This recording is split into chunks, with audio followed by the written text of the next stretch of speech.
რატომ ქრისტიანები? გახსოვთ საბჭოთა კავშირის განცხადება, რომ ჩვენ შეგვიძლია გავაკონტროლოთ მთელი ჩვენი მოსახლეობა ქრისტიანების გარდა.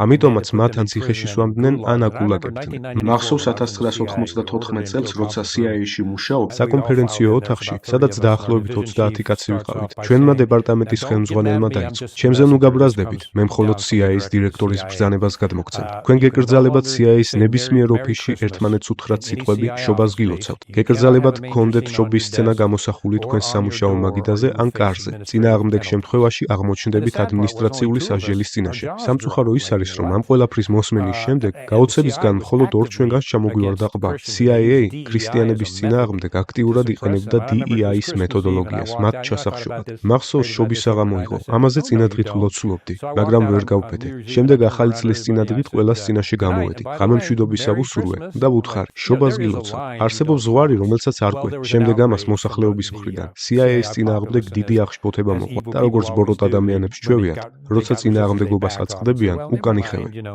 ქრისტიანები ერთადერთნი არიან, ვინც ვერ შეეგუება ტირანიას.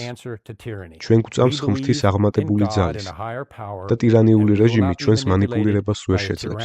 ამიტომაც არიან ქრისტიანები მოძულებული მთელს მსოფლიოში, მათ შორის ობამას წინა ადმინისტრაციის დროს. როგორ ებრძოდნენ ქრისტიანებს, როგორ გააუქმეს ქვეყანაში რელიგიური თავისუფლება და ეს ყველაფერი ასე გრძელდებოდა.